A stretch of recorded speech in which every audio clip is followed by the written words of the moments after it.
You lie there, eyes wide, heart racing, and you can't stop your mind. Not because you're weak, not because you're lazy, because the world is finally quiet enough to show you everything you've been running from. Every mistake, every loss, every silence you swallowed. And for a moment, it feels like your own head is betraying you.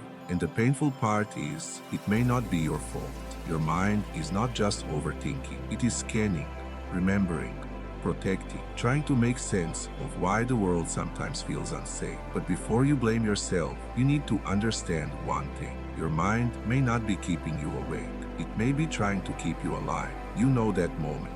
The room is dark, the phone is beside you, everyone else seems asleep, and that is when your thoughts begin. You remember a conversation you wish you handled differently. Someone who left, someone who didn't see you, someone who changed. A word you should have said or didn't say. You tell yourself, stop thinking, but the harder you try, the louder it gets. You replay things. Imagine different endings. Wonder if anyone ever noticed you. Wonder if you ever matter. And the worst part, during the day, nobody sees this. They see the version of you that performs, the version that smiles, works, functions. They do not see the version staring at the ceiling, exhausted from holding in a storm of feelings. The louder your mind gets, the more it is trying to tell you something you never allowed yourself to feel. This isn't overthinking, it's survival, replaying in slow motion, and it's trying to make sense of your pain. At night, your brain finally has no distractions, no tasks, no people, no noise. And that is when the feelings you buried all day rise to the surface. Not because they are dramatic, because they were never fully felt. The memory you replay isn't just about the past, it's about the meaning you gave it. When someone stopped texting, your mind didn't just see absence. It felt rejection. It felt small, unsafe. When someone grew distant, your body didn't just notice. It prepared for loss. It anticipated pain. Every memory your mind brings up isn't random. It's pointing to the moment you had to shrink to protect yourself. Your mind is not randomly replaying the past. It is remembering the moment you had to shrink to protect yourself. And maybe this is why you clicked on this video, because you are tired of being told to just sleep while your mind feels like a courtroom at 2 a.m. Read that again in your mind. You are the judge, you are the witness, you are the accused. And the real problem may not be what happened to you. It may be what you had to become because of it.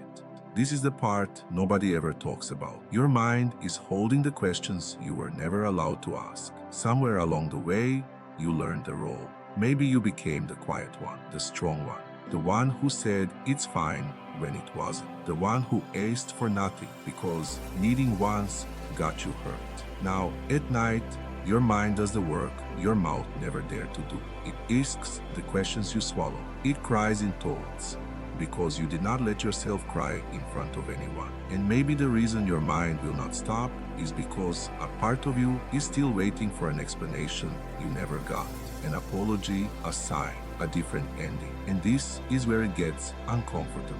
The version of you that survived may not be the version you want to keep. Sometimes healing does not feel like peace at first. It feels like losing the only version of yourself you knew how to be. Because if you stop overthinking, who are you without the constant scanning? If you stop preparing for disappointment, who are you without the armor? If you stop blaming yourself, what do you do with the anger? That is why letting go can feel terrifying. Not because you want to suffer, but because suffering became familiar. Maybe tonight is not about silencing your mind. Maybe it starts with listening differently, not believing every thought, not fighting every feeling, just noticing. This is fear, this is grief. This is the part of me that still wants to feel safe. You do not have to shame the version of you that overthinks. It once protected you. It noticed danger before it arrived.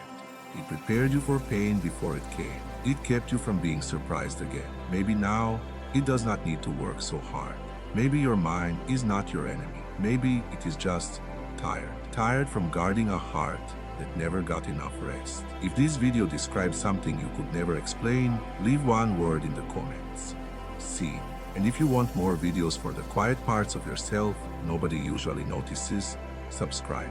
The next time your mind gets loud at night, do not call yourself broken. Ask, what part of me is still asking to be heard? Maybe you were never overthinking for no reason. Maybe you were just carrying pain that nobody helped you name. And maybe peace begins the moment you stop fighting your mind and start understanding what it has been trying to protect.